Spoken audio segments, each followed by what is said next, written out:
Non, je n'ai pas de laryngite, ni d'angine, ni d'extinction de voix. D'ailleurs, je pense qu'Emmanuel Macron non plus n'était pas malade mardi dernier. Non, je pense qu'il a juste découvert ses études de 2014 et 2016 qui disent qu'une voix grave et monotone est plus séduisante. Elle déclenche une efferlante de dopamine, sérotonine, ocytocine, vasopressine. Que des hormones du plaisir. Un petit orgasme de Louis. Mais oui, Manu, vas-y, dilate-nous les conduits auditifs. Écouter une voix d'homme grave capture notre attention. Notre cerveau les assimile au mâle alpha. Les hommes ont envie de se soumettre et de suivre cette personne comme leader. Les femmes de se reproduire avec. Car, oui, une fois de plus, nous ne sommes que des animaux. Capables de décapsuler une bière avec une boucle de ceinture et d'aller sur la lune, certes, mais des animaux quand même. De leur côté, les femmes aux voix aiguës seraient plus séduisantes pour les hommes. Bon, moi personnellement, je trouve ça très agaçant, mais apparemment pas.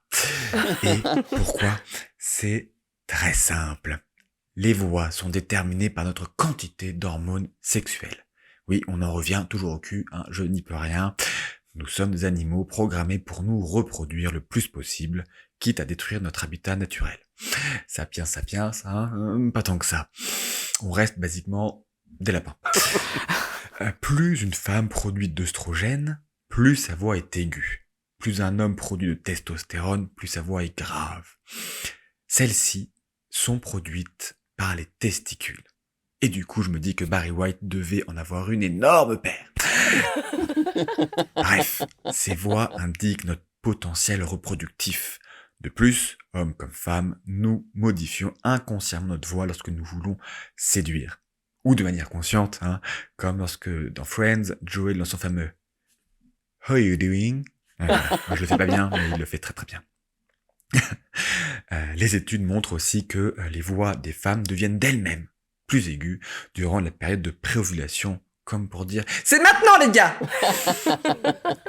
Les études montrent que ce type de voix, grave et monotone, est plus facile à comprendre pour le cerveau. Il ne demande aucun effort. C'est comme du miel dans nos oreilles. Et je, je viens de réaliser que cette image est vraiment dégueulasse.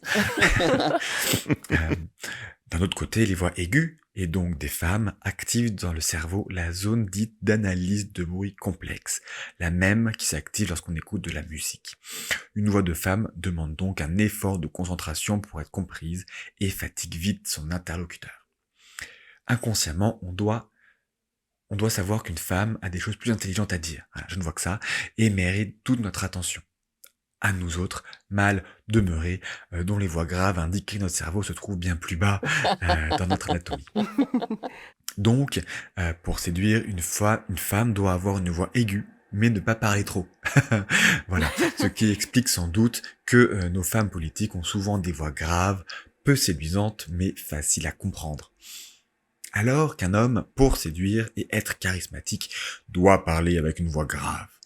C'est peut-être pour ça qu'Emmanuel Macron a pris cette voix chaude et profonde, pour qu'on le laisse nous la mettre bien profonde, comme avec sa réforme du chômage par exemple. Ou alors il avait juste une pharyngite, je sais pas.